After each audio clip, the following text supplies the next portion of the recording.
মুজাদ্দিদুজ জামান রাহমাতুল্লাহ, এত আলা দরজা আল্লাহ হুজুরকে দিয়েছে।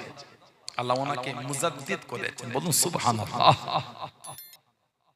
দাদা হুজুর রাহমাতুল্লাহ আলাইহি 21, 22, 23 পানি সাল সব হচ্ছে। তার বছরে কোন একটা বছরে তানা জামানায় একটা লোক হুজুরকে নোয়াখালী তখন তো অখণ্ড বাংলা, নোয়াখালীর একটা লোক, বৃহৎ নোয়াখালী ছিল, এখন অনেক ভাগ হয়ে গেছে, এসে বলছে হুজুর আমার 100টা টাকা হুজুর হারিয়ে গেছে।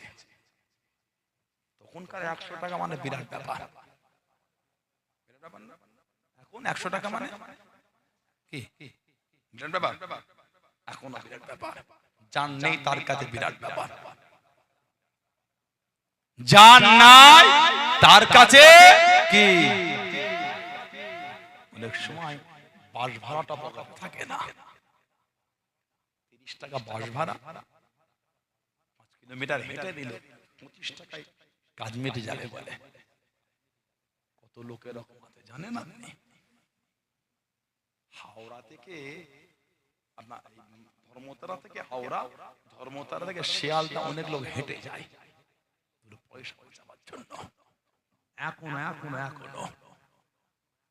মজাক করি না আপনার সাথে, সানাউল্লাহ সিদ্দিকী আপনার সাথে মজাক করছে না।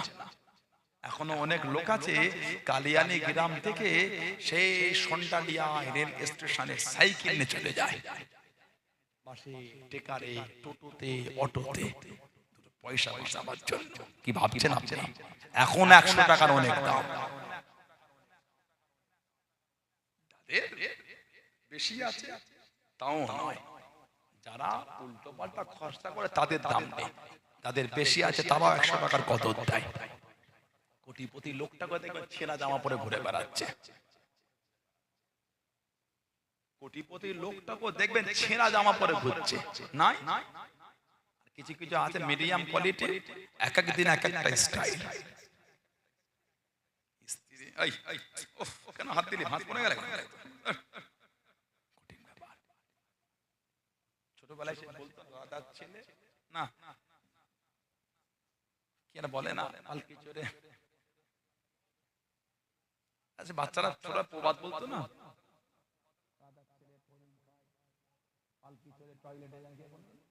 দাদার ছেলে বলতো না, আপনিও ভুলে গেলেন। দেখেন ছোটবেলায় বলা হতো না, কাজ ছেলে পরিং খায় আর পালকি চড়ে টয়লেটে যায়। আমি বাংলা শব্দ বলো, স্পেশাল শব্দ ইংরেজিতে বললাম একটুখানি। আমার ভাইয়েরা বাপজানেরা, মুজাদ্দিদুজ জামান দাদা পীর রহমাতুল্লাহ আলাইহির সময় নোয়াখালীর লোক বলে হুজুর 100 টাকা হারিয়ে গেছে। ঈসার সময় প্রথম দিন বলেছে, প্রথম দিন চলে গেল, দ্বিতীয় দিন, তৃতীয় দিন, 3 দিন আর চালাই। দাদা হুজুরের কাছে একজন লোক মাথায় পাগড়ি পরে বসে আছে। দাদা হুজুর কানে কানে বললেন, বাবা ওর টাকাটা দিয়ে দাও, ওর টাকাটা দিয়ে দাও। হুজুর আমি নেই,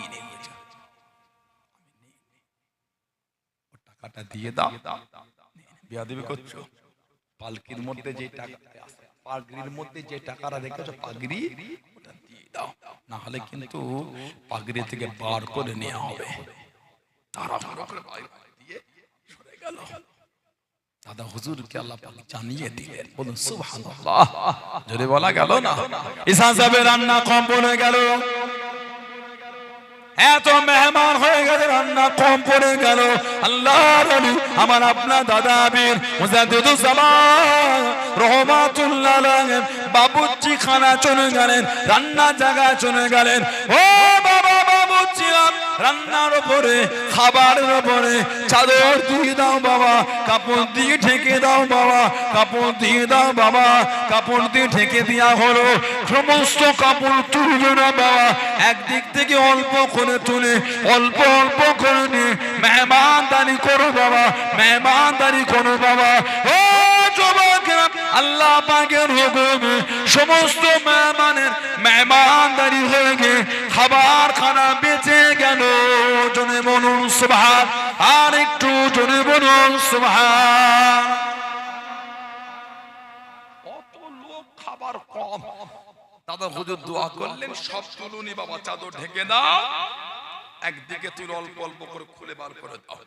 সবার হয়ে গিয়েও খাবার বেঁচে যাচ্ছে। জোরে বলো মুজাদ্দিদুজ্জামান দাদা পীর রহমাতুল্লাহ এত সম্মান দিয়েছে अल्लाह पाकेर ओली केजीमे ज़मान हज़रत अब्दुल हाई सिद्दीकी और हुजूर रहमतुल्लाह अलैहि बीमारे पड़ गेलेन, असुस्थ हो गेलेन। আল্লাহর নবী আমার আপনার দাদা পীর রহমাতুল্লাহ বলে দিয়েছিলেন, আমার আফসারউদ্দিন যদি থাকতো আমার আব্দুল হাইয়ের জন্য রহমাতুল্লাহ আলাইহির জন্য এই ঔষধ খানা কিনে আনতো।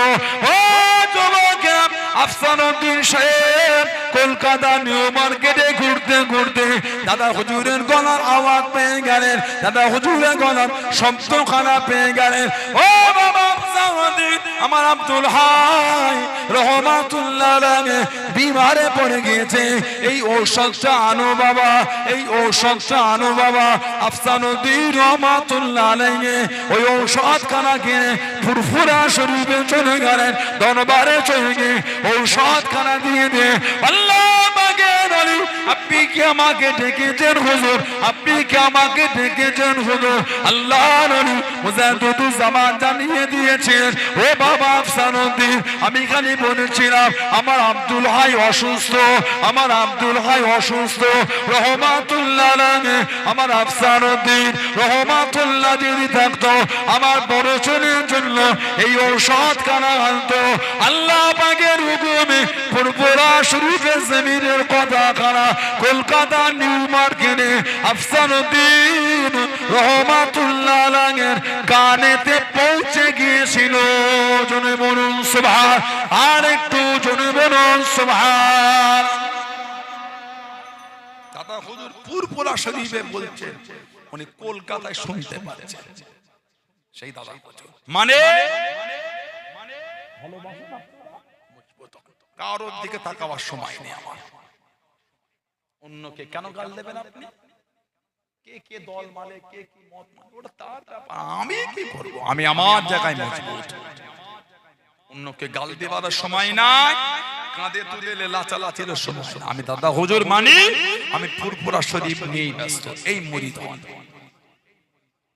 অন্যকে গালি দিতে বলেছে, অন্যকে নোংরা ভাষায় কিছু বলতে বলেছে না, ওটা ওনার ব্যাপার। ঠিক না ভুল বলছি? আমি দাদা হুজুর মানি ভাই, আমাকে তুমি করো না, আমি এর উপরই মজবুত। এই মুরিদ হন। সানাউল্লাহ সিদ্দিকীর ভাষা, ব্যবহার, আখলাক যদি খারাপ লাগে আমাকে ছেড়ে যান। মুজাদ্দিদুজ্জামানের ভালোবাসার জায়গায় মজবুত হয়ে যান।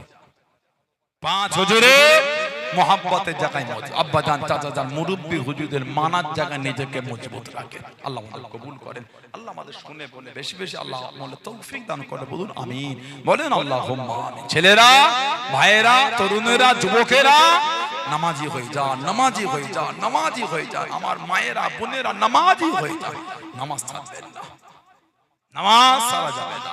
নামাজ, নামাজ, নামাজ। আল্লাহ রাসূল বলেছেন আফজালুল ইবাদাত ইবাদাতুস সালাত। যত রকম ইবাদত সবথেকে উত্তম হচ্ছে নামাজ। বলুন না সুবহানাল্লাহ। নামাজ পড়বে আল্লাহ আমাদের প্রত্যেকের দ্বারা, আল্লাহ আমাদের মা বোনদের দ্বারা পাঁচ ওয়াক্ত নামাজ আল্লাহ কায়েম করিয়ে নেন। বলুন আমিন, জোরে বলুন আল্লাহুম্মা আমিন। আসে যে নবীকে না বানাল আল্লাহ পাক কিছু বানাতেন না।